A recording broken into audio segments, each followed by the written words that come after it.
I feel excited about what I've learned today. I mean, everyone wants to be free. Everyone wants an emancipation of their own, really. But once you have it, what does one do with it? Land ownership suggests that they not only found a way to survive, but to thrive. It's really interesting to think about. Just thinking about my own life and the transitions I've had as a trans person. It's now what? Now I've finally, arrived in a way to where I've wanted to go for a while, but that just becomes the beginning. And so now I wonder, what else can I find out about Bolin after his new beginning?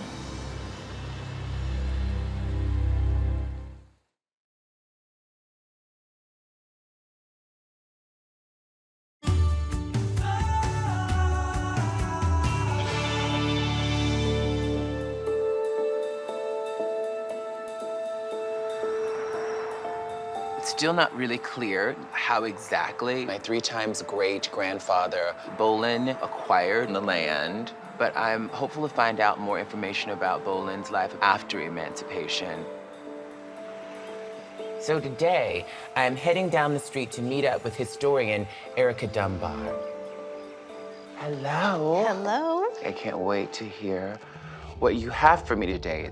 I'm curious to find out more about my 3 times great-grandfather, Bolin Banks, and his life after emancipation. Yeah, I have been able to find some information on Bolin. During the 1860s, the Freedmen's Bureau, which was an organization founded by the federal government that was really responsible for helping reshape the South after the war. And so it was their job to go in and to enforce fair labor practices with people who were recently enslaved and now free. So one of the great things about them is they kept records. Let's take a look at this first document that I found for you. Board, clothing, med attention, fuel, etc. January 1st, 1866. What am I looking at? So this is a document from the Freedmen's Bureau. It's basically a labor agreement. Who is Joel E. Matthews? Joel Matthews was actually related to the Matthews family. And so if we look at the names of everyone on the list. Are these the former slaves? Oh my goodness gracious. Balin. The different spellings of his name, it's deep when you can't read or write and you tell someone your name and they spell it in all these different ways. The great thing about a name like Bolin is that it's not John or Peter. So they got a place to live, they got clothing, they got medical attention and fuel for their house. But there's nothing about money here. Correct. That's what they were getting before.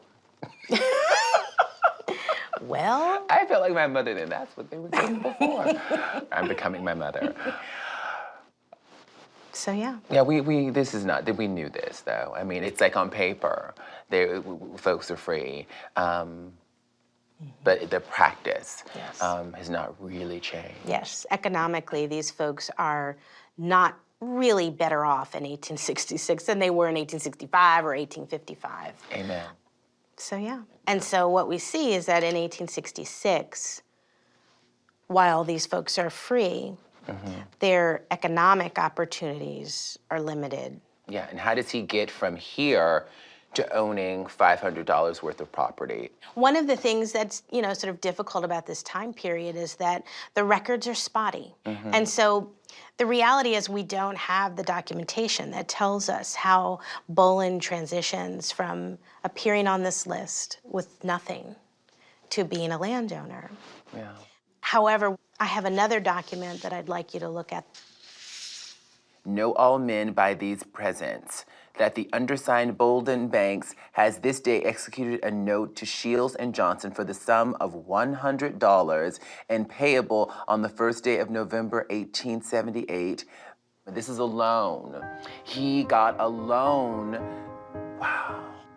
Well, yes. Was that what I'm, so one can presume then from this that maybe the way he got the land was a loan. We don't have the records that allow us to make those direct links, but we're still not certain how he gets his land. No, He has I'm land speculating. before the loans, but So he has land before the loan. what I was able to find was that he borrowed money consistently over time. So he's asking for a loan every year up through 1892. But the other thing that's important to note is that someone's willing to loan him the money. That feels remarkable. It tells us something a little bit about Bolin, right? That he's perceived in a certain way, and perhaps he has some social currency. Yeah. If you have been a slave all your life, people who haven't been enslaved their whole lives don't know about finances, don't know about managing money, and all of a sudden you have to sort of figure all that out. I think that's a deep thing to think about in terms of I'm free now and I'm free to make mistakes. I'm free to, not know how to maybe manage my money. But it was the only option. And for Bolin and for millions of others who are recently freed, debt is the only way to survive. And I think it's even more frustrating because there has been a promise, right? Freedom is sort of this promise that your life will be better, and it's not happening. But I have something else I'd like to show you that I think will help us know a bit more. But let's move to this next document. Its paper looks pretty in its distressedness. This is from 1891. Wow. Dallas County, execute to Bolin Banks, colored, a deed to 30 acres of my land in Dallas County, Alabama, including the houses thereon, to have and enjoy during his life, so long as he shall live on and cultivate such 30 acres. So, whose will is this?